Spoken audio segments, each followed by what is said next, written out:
A little Wayne lighter flick joint. That's kind of tough, actually. Welcome to the third episode of Fried Footy. It's three TV producers here getting fried. We're talking footy. Of course, we got my man Chuck. Chuck, how you living? How you feeling out in the DMV, out in Maryland? What's going on, man? I'm just getting ready to roll up, man. That's all I'm here for. I'm here to roll up and give you guys takes. That's what I'm feeling. I respect it. And also we got Brad, my Harlem neighbor. He's not wearing that Man City jersey today. Different Wow. M. What's going on, man? It's getting fried for therapeutic reasons tonight after the weekend we've had with Man City, man. We're down bad right now. Yeah, Man City down horrendous, you know what I'm saying? Especially for their standard, you know, as we'll get to as Pep let us know what their standard is, what they've done in the past. But as for the present, a big rough L. You know, I can't really put it any way different. At home, on the road at Brighton. Up 1-0 at half, everything looking decent. Well, everything was looking decent. But then Brighton is the comeback kids. They came back second half 2-1, dominated the second half at that. That's the thing. This wasn't a fluke. It could have been 4-1 damn near with all the chances that they were getting. And that leads me to really my big point on Man City. It's that, and I mentioned this before, but I'm gonna say it straight up now. That title window is closing fast if it's not already closed. Look at the team. Erling Haaland, 12 goals. He has more goals than the entire rest of the team. The second leading goal scorer on the team has 3. There's 2 guys with 3. He has 12. So this is a one-trick pony team. And don't get me wrong, that one trick is great. Like Haaland, he scored on Saturday. You know what I'm saying? When you give him that, lead pass in between the two CBs, he fights him off. He's fast. He gets to that left foot. He even, gets it saved, but he's quicker to the defenders of the ball. Knocks it in. Amazing goal. But this is a 90-minute game. So, Brad, I mean, do you agree? Am I saying anything wrong? You're the Man City fan here. Am I saying anything wrong? I mean, the first half Man City honestly looked great. I thought Haaland had a goal. He could have easily had another one. I thought he looked fast. He looked aggressive, and to their credit, they were getting him those balls out in front of him. The way he likes it. And in the second half, when Brighton pushed up with more attackers, the Man City defense just crumbled. And at that point, they weren't even. Man City, for most of the time I've been a fan, which is like since, 10, 12 years ago, before Pep, let's give me my credit. But Man City has always been a team that they control the possession. Today, they were chasing Brighton in the second half, like a small club. And like you said, Rodney, Brighton could have had 4 or 5 goals in the second half. They looked like a different team. And I don't know what to say. It's a sad day for Brad me. at a loss for words is a different Brad. That's not a Brad that I know. The one thing I'll say quick before we get to Chuck is, to your point, Brad, Brighton did control possession, but to me, it looked even more alarming to me because it looked like a fitness issue. It looked like an age issue. Man City looked old. They looked like they wore down in the second half from the first half. They looked like a team that was tired. They look tired, and maybe that's, Champions League, year after year. Maybe that's the schedule. They're definitely playing more games than Brighton. But at the same time, you look at the roster, especially in that midfield, when you don't have the peak skill of the De Bruyne and the Rodri and things like that, like, you need the hustle. You need those 50-50 balls. Man City was getting none of those. Brighton looked like they just looked in better shape. That's the thing that really stood out to me. They just looked like they were in better physical condition as football players. Every time I looked up after like the 70th minute, João Pedro or Mitoma was in the fucking box, and like they honestly could have had 4 or 5 goals, maybe 6 in the second half, and it was embarrassing, And then De Bruyne came back, and De Bruyne played 20 minutes, and he looked like a shell of himself. Hey, De Bruyne looked like Michael Jordan on the Wizards, bro. Nah, Michael Jordan and the Wizards was still dropping 20. De Bruyne wasn't out there doing shit but cardio. Yeah, right. yeah. Okay, listen. I've let you guys wax poetic a little bit. Now it's time to get you guys together. First of all, how many chances did your man have on target? Haaland? Yeah, I'm asking Brad because you're making it seem like it was chances on chances. In the first half, Yeah, it was like 3. It was one play. target. That was it. They That had, was it. I think he had 3 shots. One went in. 2 on target. And both of them same play with a beautiful through ball. There's no denying it. But I keep saying it. Unless it's at the motherfucker's feet, it's happening, man. I keep telling you. But if this team is so good, how can they just be shite when it really comes to like? Explain that. Explain how De Bruyne, one player, one man, just everything. Well, it's like two men. It's like two men. Okay, Rodri. Yeah. Watching the Man City defense. Yes, watching the Man City defense against Brighton, you really feel Rodri's like the presence was missed because it's not just technical skill. There's a mentality that the leader of the team has to like deliver to you.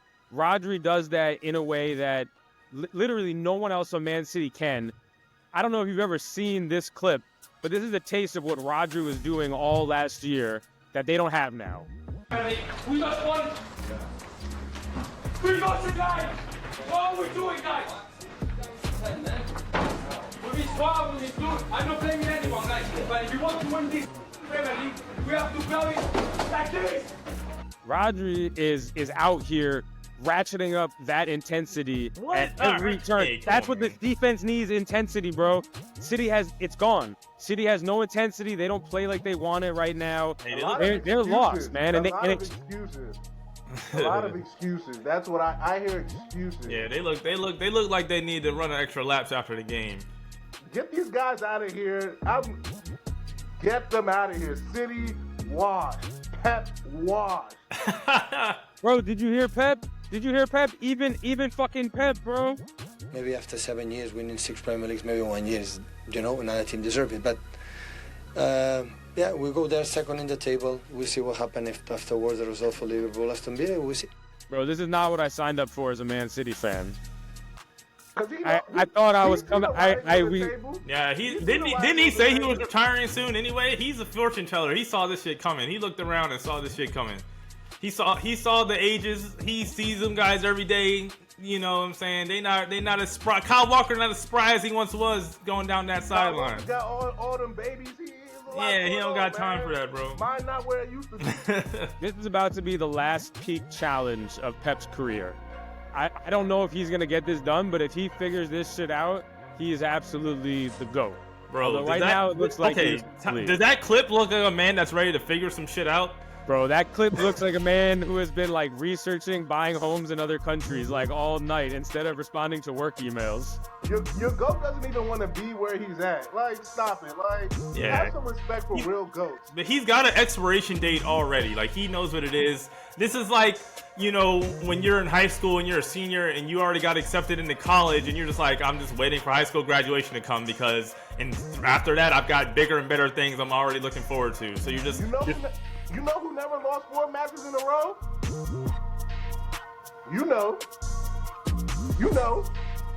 Boy. Say his name, Brad. The great Sir Alex Ferguson. You know Yeah, hard to argue with it. I mean, I think Guardiola knew what we've all learned, which is they don't win without Rodri. Like, the stats are crazy. In the last 81 games they played with Rodri, they lost once in 81 fucking games. And in the last 25 games they played without him, they've lost 9 times. So they're losing 36% of the games without him, and they're losing 1% of the games with him. That stat, I feel like Pep knows without him, this shit might not turn around. I mean, that's fair, but also, like, Sergio Aguero's not walking through them doors. Sterling's not walking. Like, this is just a different team at the end of the day. Just, like, losing like that, like, that's a bigger problem than one man missing. Just in terms of not just the defeat, but how it happened. When you're actually watching for the full 90, and you're looking like, sure, like, even when it was 1-0, you're looking concerned. You're looking like as an entire whole, like from start to bottom, from attack to midfield to defense. None of it looked like there's really no bright spot other than the one play that Haaland had when he scored. Like, this is bigger than. Don't get me wrong, Rodri is important, De Bruyne is important. I mean, we'll see how these guys even look. You know, it's looking like a big if to even guarantee that they're gonna bounce back and be the exact same guys that they were last year or the year before. But even besides from that, even if they are, best case scenario, this is still a different team that is not the 81 games played with Rodri from 3-4 years ago. Yeah, and it just sucks because it's like I feel this pain. Like I know what it's like to have been a Man U fan the past couple of years. Oh wow! And like it sucks, man. I feel for you guys. I feel for Man U fans in a new way now because I'm like, that's what this hurt feels like. Listen, you can deflect all you want. Don't stop the spanking that just happened. Don't stop the injuries. It don't stop. Listen. It's good over here. It's good at Old Tavern, baby. We living, baby. Don't worry about us right now, baby. Well, and the worst news for Man City, I think, is that Liverpool looks fucking amazing. Liverpool's defense looks impenetrable. Their midfield is fantastic, and they got Mo Salah, who I feel like the whole world has been sleeping on Mo Salah. Like, he wasn't even invited to the whole Ballon d'Or shit at all. He wasn't even a finalist, and I don't know how. Because Mo Salah, like, and people need to respect this right now. He's the best player in the Premier League. He's 32 years old. He was supposed to be washed. There's been endless rumors about going to Saudi Arabia or whatever, and that guy is playing on a contract year. Liverpool won't even give him a new deal. And here he is, got the most goals and assists total in the league. I don't know. I think people need to give him respect in a new way right now. Hold on. Once again, were we not the guys who were like, it's theirs to lose last week? I just want to make sure that we've been respecting Liverpool and Salah. Like, facts. You are the one calling other people the best scorer. It wasn't. That came out of your mouth, not ours. It's always been. Listen, it's Liverpool and Man City at the top, and who are the two best players? Salah and Haaland. So I don't see this. There's no respect for Salah. It's just you're front running Man City cat, and now they're getting their ass whooped, and Salah's getting a goal and assist every game like it's water. You look up, goal, assist, goal. It's coming. You don't know what's coming first, but both is coming. Well, it's not just that. It's that he is running the whole Liverpool offensive show, and Aston Villa is really good. You know, maybe they're not quite as good as like Arsenal, but they're a great team. And Salah was running through them like defying Father Time. It looks like he's gotten faster, and he was using that turbo boost the whole fucking game. Like, I don't know how he kept making those runs without getting tired. Like, I get tired playing soccer with my nephew for 10 minutes, and this guy, 32, is just sprinting up and down the field and, like, making shit happen. That first goal, even though it was a dump off to Nunez eventually, who had a great finish, it was all Salah. And then he gave Nunez two other perfect passes that Nunez fucking skied, because he's Uruguayan Timo Werner sometimes. And Salah on the last one just took it himself. And you could see watching it, he was like, I'm not passing to these scrubs. I'm Mo Salah, and I'm about to get this fucking goal and put this game away so I can chill. I don't know, like in Liverpool, bro, like I can't imagine Liverpool without them right now, and they're not giving him an extension. He's a free agent at the end of this year. Like, they like Diaz, bro. Say it again? So they like Diaz. Luis Diaz can't compare to Mo Salah right now. You know, like he's the best right winger in the world. I mean, that's fair, but he's also 32. And, you know, a year ago, we were saying De Bruyne was the best midfielder. And the fall off happens quick at that age. While I do agree, the fall off could happen, and you want to get out before rather than later. But we also make some noise for Son. I know we ain't gonna do a lot of Tottenham praise, but at 30, bro, 33, listen, without him, I don't know what, that shit could have been real bad on Sunday. Like, the way he just finds himself consistently getting in to make plays for the others, even though they're not doing much, he is still a bad boy. And shout out to the old guys. Shout out to the 32-year-olds.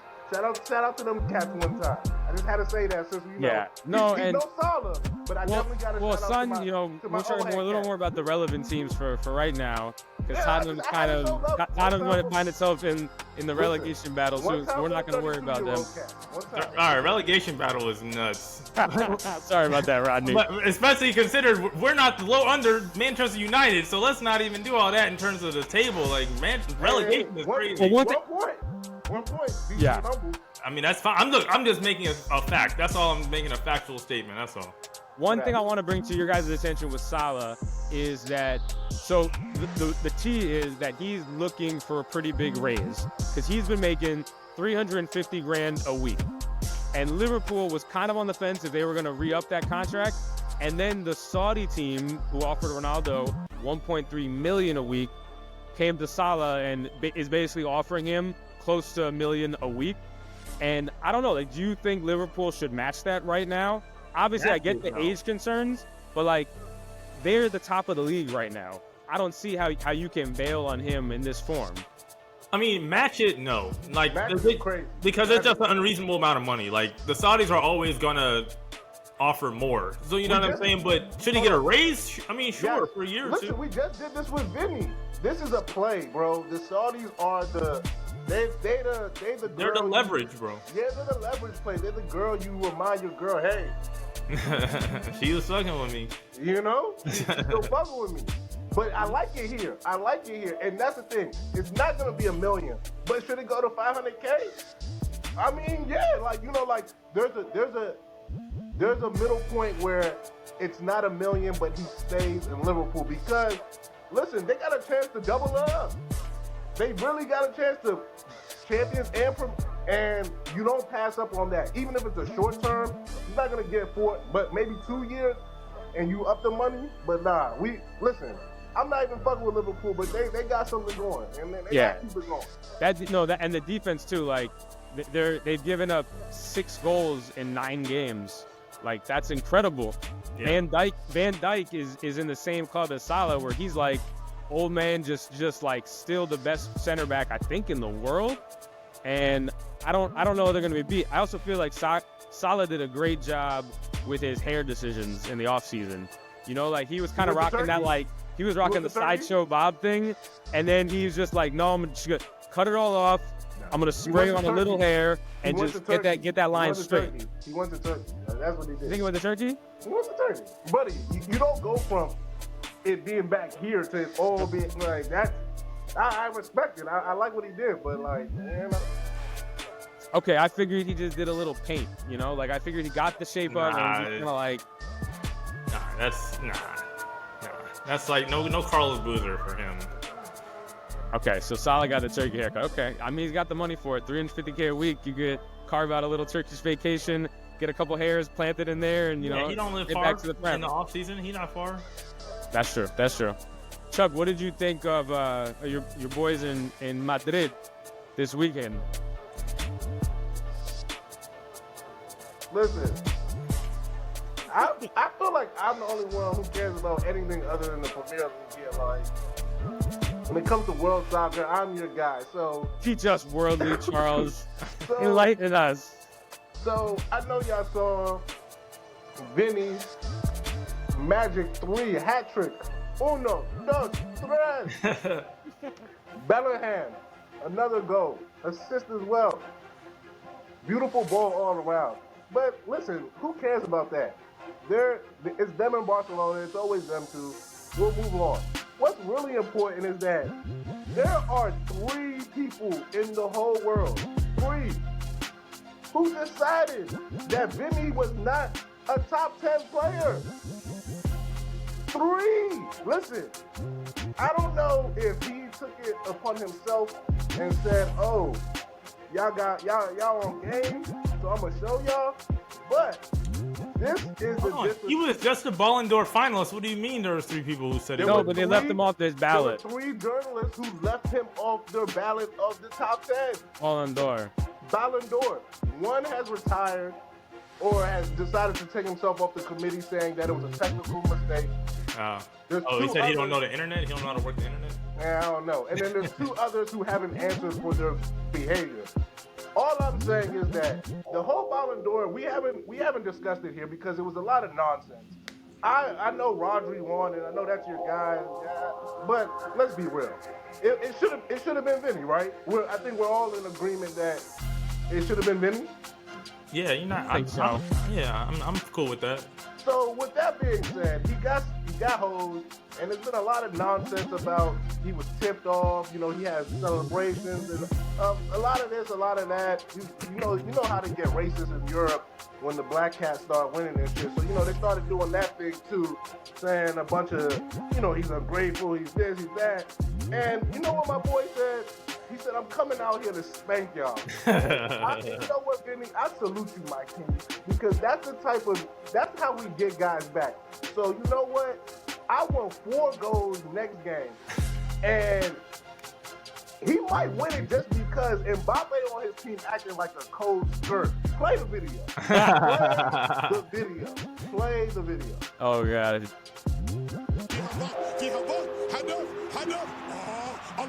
Like Mbappe's pissed. Watch Mbappe right there. It's gonna. Mbappe saw that goal go in, and he was like, damn, I'm never playing on the left wing now. This is the problem when you have too many riches. Listen, I think Brad made an immaculate point last week. This is Vini's team. Like, no matter what, Mbappe might have been the best player, might have been in the running, might have been whatever. Damn. But this is Mbappe. Vini's So team. Mbappe's KD and Vinny Steph. Yeah, this is Vinny's team. And no matter how good of a player you are, no matter what you are, it's different when it is your team. And Vinny came out and proved that this is his team, that, listen, no matter what's happening around the world, no matter what they're saying about me, I will come out and I will be the showstopper. I'll be the reason why everyone remembers this weekend. So, shout out to Vinny once again. Fuck the Ballon d'Or. You guys are losers. And it's shout out Vinny. Mbappe, get your shit together, man. Because this Real Madrid, man, it's looking bad so far. And I didn't think I'd be saying that about Mbappe on Real Madrid. That's something I did not think we would be saying X amount of games into 10 years. Did you see the report from a Spanish newspaper, Diario Sport, that Mbappe is fed up because he, quote, doesn't see himself playing as a striker for Real Madrid? Prefers to play his normal position, left wing. I feel like that's why they didn't talk about that beforehand. Like, I'm confused how this is now a thing. I think people had been. I think he hadn't actually put his name to that before. I think this is the first time he's told a newspaper that, like, yeah, that's the position I play. Honestly, I think Mbappe thought, okay, maybe I can just switch to striker and, like, kill it here, And I feel like he's seen that it's not exactly the same position, and it's different skills, different habits, different like tendencies that you have to learn. And I think now he's panicking a little because his ego was built up so big, man. Like, people talk about him as the best player in the world. He won the World Cup, and he's going to Real Madrid. Imagine what it feels like to Mbappe right now that he's like, dog, maybe I'm not that good. Maybe I was killing it in PSG, killing in international tournaments, but playing as a Real Madrid player is different, Yeah, I'm surprised they haven't tried to put him on the opposite wing. I mean, I think his game is cutting in from the left on his right foot. Like a lot of left wingers that are just like, that right foot is deadly. And if you're going on the right wing, you're not cutting in the same way. I just feel like he's a little frustrated. But like Chuck said, this is Vinny's team. What can they possibly do? Are they gonna drop Vinny in this form? He's single-handedly winning games. Yeah, I think this is the issue. If Vinny wasn't Vinny, we could have a discussion. But Vinny is still playing at Ballon d'Or. Like, so are we saying that Vinny is better than Mbappe? Is that what we're saying? I don't know if this is a better, but this is the one time where I will say that fit might supersede talent, and where the fit just doesn't, like, you play the same position as him. So unless you're going to play over top of him, like how are we gonna do this? I agree with you.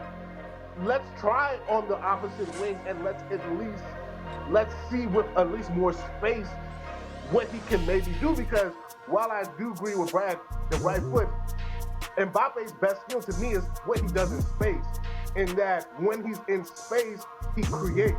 So let's, to Rodney's point, let's put him on the opposite wing and let's try something. But this is a thing where these guys' ego and how much they get paid is a very big part of this. Oh yeah. I don't know how much Mbappe is willing to go to the other wing and then just, maybe not be as... Bro, did he think Vini was pussy or something? Like, I'm confused. Like, he knew Vini was on the team beforehand. Like, did he think Vini was pussy? Like, no, but he probably thought I'm Mbappe. It's not about Vini being pussy. It's about, I think it's a little bit about it. You think so? My thing is that if you think you're the best player in the world, you think Mbappe can work with you, not I'm going to go work with him. And I don't know if that's about being pussy or that's just about thinking I'm the best player in the world. I mean, it's hard to separate the two is all I'm saying. Yeah. You guys want to head to the rumor mill for a few? Yes, let's get it. All right. So the first rumor we got comes to us from The Athletic that Brazil has called Manchester City boss Pep Guardiola several times this year, and he has been keen on the idea of managing the Brazil national team. You buying that? You think that's some bullshit? Or you think that's believable? Yeah, that's believable. That makes Maybe sense. a splash. Yeah, I mean, for Brazil, I mean, it's a no-brainer. You're getting maybe the best active coach, easily top 3 active coaches in the world right now. So Brazil, that's easy. And for Pep, it's like, one, Brazil, nice place to be. Nice place to, spend a month or 2 in the summer. You know what I mean? Like, you get a little more fun than Manchester, a little more fun than it, a little more, a lot more, things to do outside of soccer, outside of football. In your off days, you know what I mean? So nothing wrong going to Brazil, and it's like a part-time job basically. It's like you're going from full-time to part-time. You're still kind of in the limelight. I'm sure they're paying him something. At the very least, all his food and flights and stay are free. You know what I mean? So it's like, why not? You've done everything that you want to do in the EPL.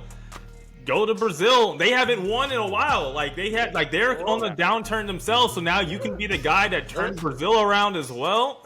Come on now. If your claim is he's the best manager in the world, that's your claim. That's what I'm saying. I'm tired of you making these claims and then trying to give these stupid rumors and acting like, no, no. Listen, that's one of the top 3-4 international jobs in the world. So you take that and you bring them back to rally. We got a World Cup in what? 2 years. Yeah. So if you are the guy who, you don't even need you get them to a final. You get them to a Final Four in North America where it's, come on, man. Yeah, tapped in. Come on, bro. I love it for him because, like you said, the talent is crazy. And the expectations are so low. Like, what a great... No, they're pretty high. They're pretty high. The expectations are not low. Well, what I mean is that not the expectations are low. It's just, I guess what I mean is like the recent results have been low. That like everyone's gonna be so hyped to have you. You know, as long as he wins. As long as he wins. But see, that's the problem too. Like everyone's gonna be so hyped to have you that if you go out in the first round in the World Cup, it'll be a rough couple weeks. What is the earliest you could possibly see Pep Guardiola leaving Man City? Like, if you just look in your crystal ball. Oh, after this year, for sure. He'll ride it out this season because he got some honor. He's literally telling us day by day that I don't want to be it. Like, he's literally telling us. You think so? Well, do you think so? It's a fear that I think has lurked in the back of every Man City's heart. It's like when you have a girlfriend that you know is a little too hot for you. You're like, how long is Man City really going to be able to keep Pep Guardiola? But why would he literally came out and said... Maybe after 7 years winning 6 Premier Leagues, maybe 1 year, another team deserves it. But we go there second in the table. We'll see what happens if afterwards the result for Liverpool, Aston Villa, we'll see. It's telling us that other people maybe are just desperate because we don't got it. what does that sound like? Does that sound like a man who wants to be here for years to come? No. Like, you tell me. I feel like he was like in a marriage, and his marriage is like failing, and he knows it, and he's downloading dating apps right now, and That's crazy. and I think Pep is like on that Brazil app, just like, oh shit, Vini, Hendrick, Millie. He's like, wow, I could just be in Rio. And then he's looking at his like ugly reigning city of Manchester, and like, damn, I don't know. Sound like a plan to me. All right, we got a second rumor. This is according to a guy named Jose Felix Diaz, and it's that Trent Alexander remains firm on not wanting to renew his Liverpool contract, and that Real Madrid still see him as the chosen one. So do you believe this, or is this some bullshit that Trent Alexander-Arnold, you think, is going to say no to a contract extension to Liverpool and just go off to Madrid?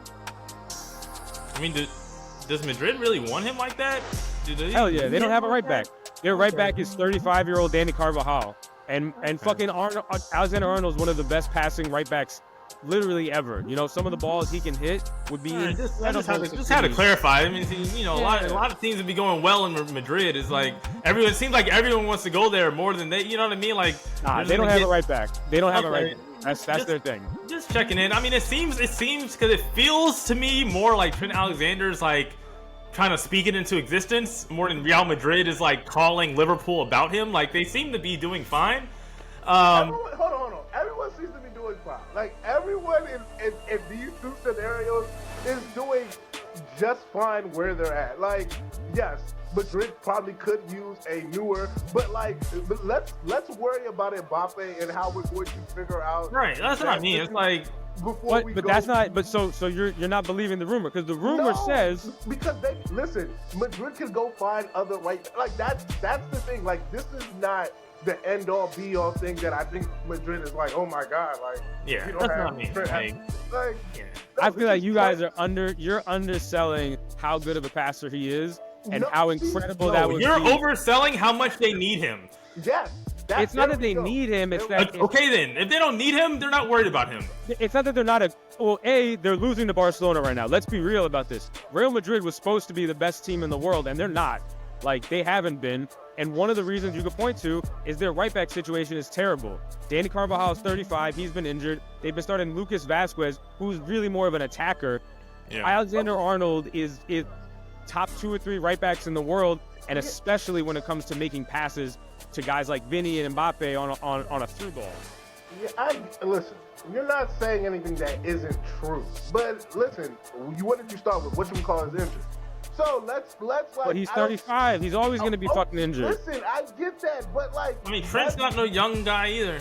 Trent's 27. Listen. I think if Real Madrid came into the season like this was before, yes, we're talking in season with. Let them.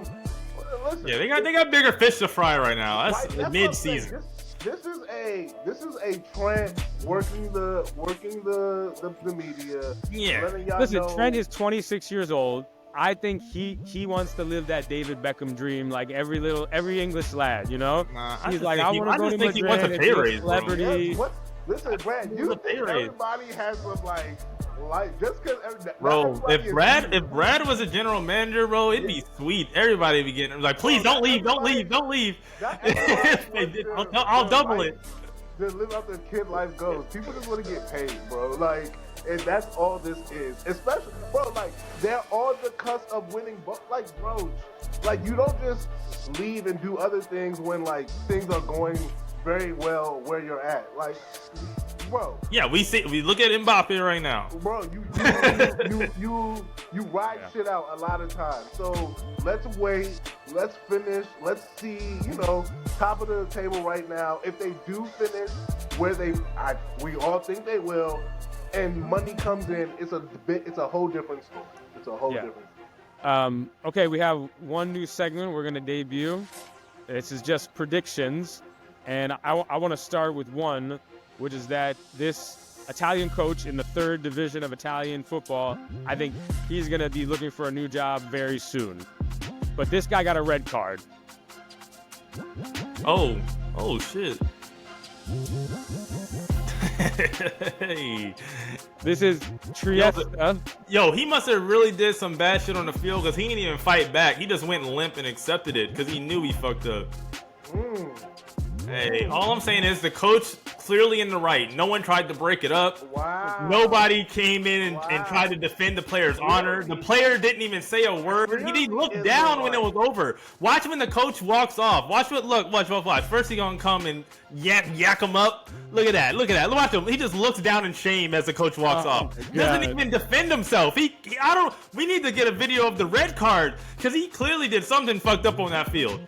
Look at my man. First off, my man in the black was just not even trying to pay attention. My man in the yellow, watch him look right dead at him, doing nothing, looking dead at him, doing nothing. I'm telling you, that player did something fucked up. I'm disappointed in everybody. All right, we got another prediction, which is that Manchester United fans are going to regret antagonizing Garnacho. This was a Man United fan to Garnacho, who's had a tough stretch before he had a goal this weekend, but he did a tough stretch, missing a lot of easy chances. This was a Man U fan to him before a game. Garnacho, you got to pass better today, yeah, please. Pass better today, score a goal, and work on your first touch as well, yeah? He was polite about it. First of all, that seems like very sound advice. Also, right. It seems like things that he took into consideration and actually did because looky there, he scored. And also, my boy, Musiala's coming. Don't worry. Don't worry. Garnacho, you think Garnacho's looking over his shoulder right now? I'll come get the bags for you, my boy. Don't worry. Don't worry. Did you see Garnacho's reaction after he scored the goal? Where he basically, it looked like he was pretty hurt. So this is Bruno Fernandes on the break, hits Garnacho.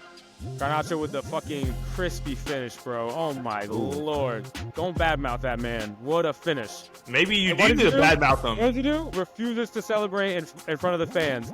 He was like, oh, what's up, Man U fans? What's up? Oh, yeah, you guys, same motherfuckers have been booing me? Yeah, fuck you. Okay, but the thing is, he didn't start scoring until he got that talk, so... Sometimes I'm just saying, sometimes maybe he just plays better mad. I don't know what to tell you. But it worked. Yeah, Rodney, so what do you have to say for your Spurs?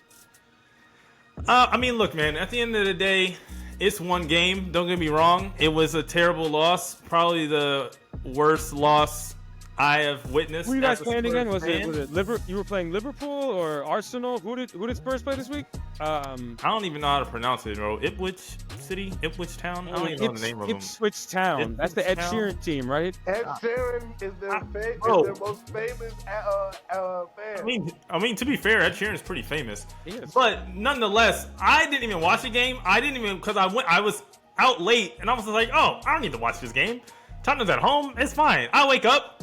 2-1. What the hell? Like, I just put my phone back down, just went on about my day. I didn't even have time for it. It's just too much nonsense. At the end of the day, it's a player issue. If you're going out losing at home to Ipswich Town 2-1, being down 2-0 at that, it's not like they did some amazing heroics. Do I think the season is over right now? No, I don't think the season's over. They're still finishing top 4? I'm still finishing top 4. Nothing's changed. However, the fever dream this moment is a fork in the road. This could go very good or very bad real quick. We're going to see what this team is made of as soon as they get off an international break and they play Manchester City. This could be the type of game that Tottenham gives Manchester City their get-back game, and they're up 3-0 if Tottenham is using this type of momentum into it. Or this could galvanize the team and they come together because they was on bullshit. It could go either way. This is a very much a fork-in-the-road moment. I'm still positive. The talent is still there. But we're going to see. They're going to have to get some shit together. That's all I can really say. It was a terrible loss. No one particularly played that well from what I saw, after the fact. I mean, other than Son, Solanke had another disappearing act. You know what I mean? I liked, the midfield. We talked about Kulu and Madison both being on the field, so they had Madison come off the bench. Madison can stay on the bench for all I care. Because I still think defensively the team's not good and he's not helping with that. But nonetheless, it was a terrible game. That's all I can really say. Yeah, it was a sad day, but the good news is for Man City and Tottenham fans, somebody's gotta win. Or I guess they could tie, and I'd honestly take a tie. Yeah, I mean, shit, I'd take a tie, I guess. I mean, they need all the wins they can get, but it's just looking like another mid-table finish if they don't really turn it around. I still think they have the talent for top 4. I still think they'll make it and turn it around. But like I said, it's a fork in the road moment for the team. That's the type of L you like. Even after Brighton, you can like, okay, Brighton is cool. Like they were up 2-0, but Brighton is still, as you see, Brighton is still a decent team. You know what I mean? After losing to Ipswich City, that's some shit. You got to look in the mirror. That's your rock bottom, and you're either gonna get a shovel and start digging, or you're gonna climb your way out of it. But right now, this is rock bottom. We're here. We're here. So what you gonna do about it? It's a lot. It's not even halfway through the season. They could easily, like Chelsea and Arsenal tied, Man City lost. Like, it's not, other than Liverpool, Aston Villa lost. Like, it's not like they lost a ton of ground. They blew an opportunity to gain ground 1,000%, but they didn't necessarily lose ground to the point where like the season's over. But again, if they're not looking into the mirror and making some major personal life decisions and changes, it's gonna get ugly. Yeah. It is. We're gonna see. We'll dive more into that next week. But that's all we got for Fried Footy for you tonight. We hope you enjoyed this week's episode, and we'll be back dropping every Monday. You can find us on all social media platforms. Yes. Fried Footy spelled FFFOOTIE. 2 F's. It's crazy. Well, listen, I'm fried. What you want from me? It's called Fried Footy, so I'm a little smacked. But yeah, we'll see you next week. Deuces.